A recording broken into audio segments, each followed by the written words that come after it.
তো এগুলো আমরা তারপরে এগুলো আমরা ফ্যাটের খাদ্যতে ফ্যাট বাঁচানোর জন্য এখন আমরা এগুলো করি। এখন কৃষক অফিসের থেকে বা কোনো কৃষক মন্ত্রীর থেকে কোনো আমাদের কাছে কোনো সহযোগিতা নাই। এই মাটি তাদের জীবন, এই ক্ষেতই তাদের ভরসা। সূর্যের আলো, মাটির ঘ্রাণ আর ঘামে ভেজা পরিশ্রমে বাঁচিয়ে রাখে আমাদের ফসলের ঝুলি। কিন্তু সেই কৃষকের পেছনের গল্প আমরা কতটুকুই বা শুনি? আজ আমরা এসেছি তাদের ওই পাশে, জানবো তাদের সংগ্রাম, শুনবো তাদের কষ্ট আর তুলে ধরবো সেই বাস্তবতা যা শহরের কোলাহলে হারিয়ে যায়। চলুন মাটির কাছাকাছি চলে যাই। আসসালামু আলাইকুম। দেশের কৃষকরা সবসময় অবহেলিত। আজকে আমরা আসছি একজন ভাইয়ের কাছে, তার সাথে গল্প হবে, আড্ডা হবে এবং জানবো তার মাঠে ফসল ফলানো থেকে শুরু করে জীবনের বিভিন্ন ঘটনাসমূহ। আসসালামু আলাইকুম, কেমন আছেন? ইনশাল্লাহ আলহামদুলিল্লাহ, আসসালামু আলাইকুম, ভালো আছি। আপনার নাম কি? আমার নাম নিজামুদ্দিন।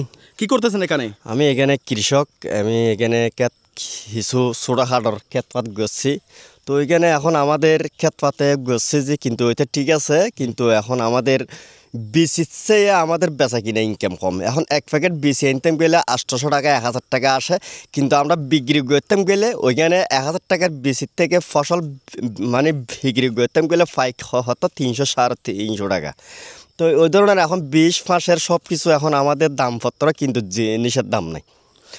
তো এগুলো আমরা তারপরে এগুলো আমরা ফ্যাটের খাদ্যতে ফ্যাট বাঁচানোর জন্য এখন আমরা এগুলো করি। এখন খাদ্য তো গলায় এখন আমাদের কোনো ইনকাম দিয়ে কোনো লাভ ওইটা আমরা দেখি না।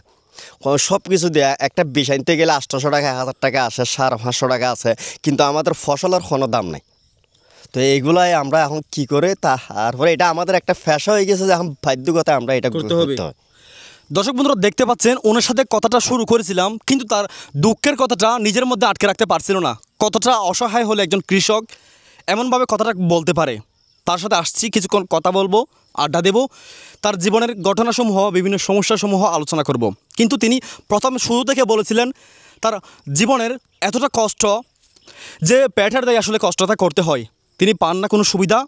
বিচির যে হিসেবে দাম এবং বিচির গুণাগুণ সম্পর্কে যদি আপনারা বলেন, যারা কৃষক আছেন তারা কিন্তু বলতে পারবেন যে একজন কৃষক যখন এক প্যাকেট বিচি কিনে কতটা স্বপ্ন নিয়ে, কিন্তু সেই স্বপ্নটা আসলে বাস্তবে রূপান্তরিত করতে গেলে জীবনের প্রতিটা ঘাটে ঘাটে আসে বাধা।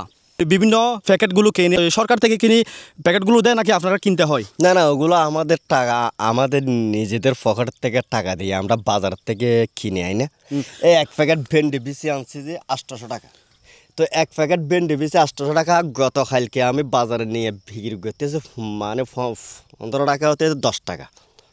মানে এতটাই দাম। আগামীকাল আমরা বাজারে ভোর করে বেচতেছি 10 টাকা করে, কিন্তু এক প্যাকেট বিচি আনতাম গেলে আমাদের এখান থেকে কাছ থেকে 600 টাকা 700 টাকা নিয়ে নেয়। আর এখানে সারের কোনো দামের কোনো বিকল্প নাই। এখানে আমরা মালের ফসলের থেকে আরও 3 ডবল হইতে আমাদের সারের দাম বেশি। কেন সরকার তো সবসময় বলে যে তারা নাকি আমাদেরকে কোনো সরকারের পক্ষ থেকে, কোনো কৃষক অফিসের থেকে বা কোনো কৃষক মন্ত্রীর থেকে কোনো আমাদের কাছে কোনো সহযোগিতা নাই। এটা আমাদের পক্ষের থেকে আমরা করি।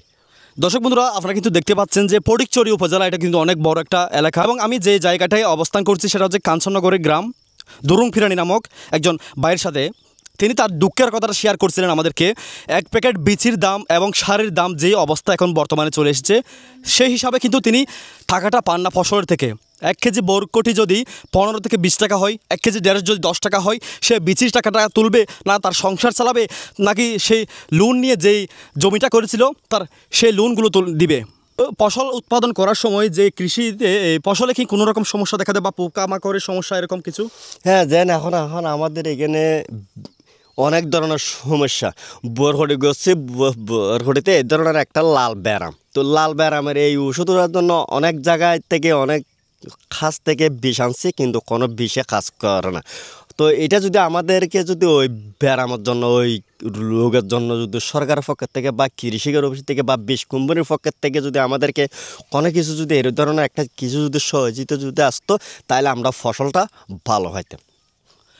উনি কিন্তু মূল কথাটা হচ্ছে আসলে টাকা দিয়ে সহযোগিতা করতে প্রয়োজন হয় না। একজন কর্মকর্তা যদি মাঠে এসে দেখিয়ে দেয় জিনিসটা এরকম নয়, এরকম হবে সঠিকভাবে, তারপরে কিন্তু উনি সামান্য হলেও নিজের জীবনকে নিজেকে বোঝাতে পারতেন যে আমি এতটা কষ্ট করেছি, এই শেষ পর্যন্ত এসে সফলতা পাচ্ছি।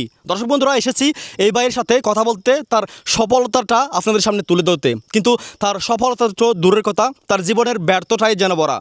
তো ফটিকছড়ি উপজেলা থেকে কি কোনো রকম সাহায্য বা কোনো কর্মকর্তা কি এখনো পর্যন্ত আসে নাই? না, আমাদের কাছ থেকে এরকম কোনো ধরনের কোনো কাছ থেকে আমাদেরকে সহযোগিতা আসে নাই, মানে জীবনেও আসে নাই? পাই নাই। না, আমরা পাই নাই। এই গতবারও এখানে বন্যা উঠছে যে কত হাজার হাজার টাকার আমাদের ক্যাতফাত ফানি সব কিছু নিয়ে গেছে, কিন্তু আমাদের রেগে এখানে কোনো একটা ব্যক্তি বা কোনো একটা সরকারের থেকে বা কোনো একটা আমাদের এলাকার চেয়ারম্যান মেম্বার থেকে এমপির পক্ষের থেকে কোনো কেউ একটু সাবাত্তর দূরের কথা একটু খোঁজ খবর নেই। বাংলাদেশে শুধুমাত্র মনে হয় কৃষক জাতটাই অবহেলিত, তাদের পাশে নেই কোনো মানুষ, একটা সাপোর্ট বা কোনো সহায়তা। ভিডিওটা অবশ্যই শেয়ার করবেন, কারণ নিজামুদ্দিন ভাইয়ের গল্পটা, তার ব্যর্থতাটা, তার জীবনের কষ্টটা ছড়িয়ে দিতে চাই সারা বাংলাদেশের মধ্যেই। কারণ আমরা চাই সারা বাংলাদেশের মানুষ জানুক কৃষকরা কতটা অবহেলিত, তারা কতটা কষ্টে আছে। তো কষ্ট দিলাম আপনাকে, জানতে এসেছিলাম আপনার সুখ দুঃখের কথাগুলো, ভালো লাগলো। তো চেষ্টা করব আপনার ভিডিওটা, আপনার মুখের কথাগুলো সারা দেশের মধ্যে পৌঁছে দিতে। এবং যদি কোনো সরকারি কর্মকর্তা বা কোনো বিষ কোম্পানি বা কোনো একটা মানুষ যদি এইসব কৃষকদের পাশে দাঁড়ায়, তাহলে কিন্তু আমাদের এই ভিডিওটা সফল হবে এবং আমাদের এই কষ্টটা আসলে সফল হবে। দর্শক বন্ধুরা, চেষ্টা করবেন ভিডিওটা অবশ্যই একটু শেয়ার করে দিতে, যাতে করে নেজাম ভাইয়ের মতো মানুষগুলো একটু হলেও সাহায্য পায়। দেখা হচ্ছে পরবর্তী নতুন কোনো ভিডিওতে, সে পর্যন্ত ভালো থাকবেন। আল্লাহ হাফেজ।